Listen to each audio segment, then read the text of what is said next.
जगन्नाथपुरी की महिमा। ओम श्री जगन्नाथाय नमः। बहुत समय पहले की बात है। भारतवर्ष में मालवा के एक महान और धर्मपरायण राजा थे जिनका नाम था राजा इंद्रद्युम्न। वे भगवान विष्णु के परम भक्त थे। उनका जीवन केवल भगवान की भक्ति और प्रजा की सेवा में बीतता था। फिर भी उनके मन में एक इच्छा थी, वे स्वयं भगवान विष्णु के ऐसे दिव्य स्वरूप के दर्शन करें जो पृथ्वी पर विराजमान हो। एक रात राजा ने स्वप्न देखा। स्वप्न में भगवान विष्णु प्रकट हुए और बोले, हे राजन, मैं नीलांचल पर्वत पर नील माधव के रूप में विराजमान हूँ। यदि तुम सच्चे मन से मेरी खोज करोगे तो तुम्हें मेरे दर्शन अवश्य होंगे। सुबह होते ही राजा ने अपने सबसे विद्वान ब्राह्मण विद्यापति को नील माधव की खोज में भेजा। विद्यापति कई दिनों तक जंगलों, पहाड़ों और नदियों को पार करते हुए एक वनवासी गांव में पहुँचे। वहाँ विश्वसु नामक एक शबर प्रतिदिन किसी गुप्त स्थान पर पूजा करने जाता था। उसकी पुत्री ललिता ने विद्यापति का आदर सत्कार किया। बाद में विद्यापति और ललिता का विवाह हुआ। कई दिनों के अनुरोध के बाद विश्वसु ने विद्यापति को अपने साथ ले जाने की अनुमति दे दी। उनकी आंखों पर पट्टी बांध रास्ते का पता न चले, इसलिए ऐसा किया गया। किंतु विद्यापति ने बुद्धिमानी से अपने साथ सरसों के दाने रख लिए और चलते चलते उन्हें रास्ते में गिराते हुए जब वे गुफा में पहुँचे तो वहाँ अद्भुत प्रकाश फैला हुआ था। दिव्य सुगंध चारों ओर फैला रही थी। भगवान नील माधव का तेज इतना अद्भुत था कि विद्यापति की आंखों से आनंद के आंसू बहने लगे। वापस लौटकर उन्होंने राजा इंद्रद्युम्न को सब कुछ बताया। राजा तुरंत सेना और पुरोहितों के साथ वहां पहुँचे, लेकिन तब तक भगवान नील माधव अंतर ध्यान हो चुके थे। राजा अत्यंत दुखी हुए। उन्होंने भोजन और जल त्याग कर भगवान की आराधना शुरू कर दी। कई दिनों की कठोर तपस्या के बाद आकाशवाणी हुई, हे राजन, समुद्र तट पर एक दिव्य दारू पवित्र लकड़ी आएगी, उसी से मेरा नया स्वरूप बनाओ।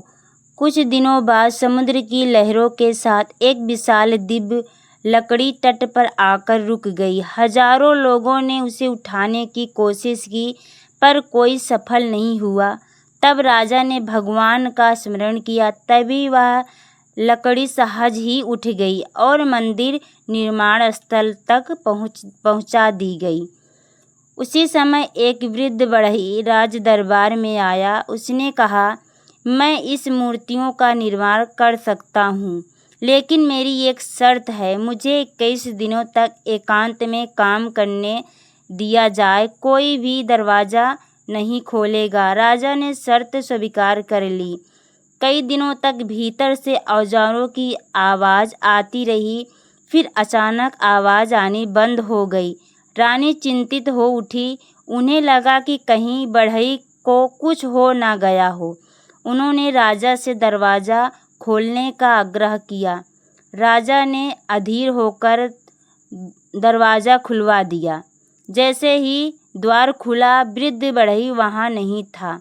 ऐसा माना जाता है कि वहाँ स्वयं भगवान के दिव्य शिल्पी थे। वहाँ भगवान जगन्नाथ, बलभद्र और सुभद्रा की मूर्तियाँ विराजमान थीं, लेकिन उनके हाथ और पैर पूर्ण रूप से बने नहीं थे। उसी समय आकाशवाणी हुई, हे राजन, यही मेरा इच्छित स्वरूप है। मैं इसी रूप में युगों युगों तक भक्तों को दर्शन दूंगा। राजा ने उसी दिव्य स्वरूप की स्थापना करवाई। भव्य मंदिर का निर्माण हुआ और भगवान जगन्नाथ की पूजा प्रारंभ हुई। समय के साथ जगन्नाथपुरी 4 धामों में से एक पवित्र धाम बन गया।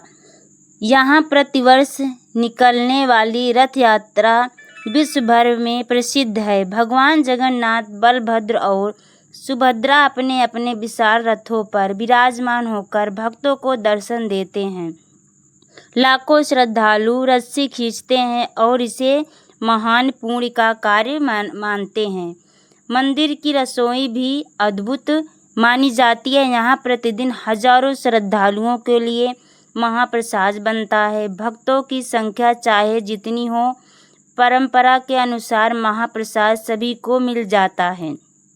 जगन्नाथपुरी केवल एक मंदिर नहीं बल्कि श्रद्धा, भक्ति और संपूर्ण का प्रतीक है। भगवान जगन्नाथ हमें सिखाते हैं कि ईश्वर का प्रेम सभी के लिए समान है। उनके दरबार में कोई छोटा बड़ा नहीं, कोई ऊंचा नीचा नहीं, हर भक्त उनके लिए प्रिय है। कहा जाता है कि जो श्रद्धा से भगवान जगन्नाथ का नाम लेता है, उसके दर्शन करता है और सच्चे मन से प्रार्थना करता है, उसके जीवन में आशा, शांति और भक्ति का प्रकाश अवश्य आता है। जय जगन्नाथ, जय बलभद्र, जय माता सुभद्रा। प्रिय भक्तों, अगर आप सबको हमारी जगन्नाथपुरी की कथा अच्छी लगी हो तो लाइक, सब्सक्राइब, शेयर, कमेंट में जय जगन्नाथ जरूर लिखिएगा।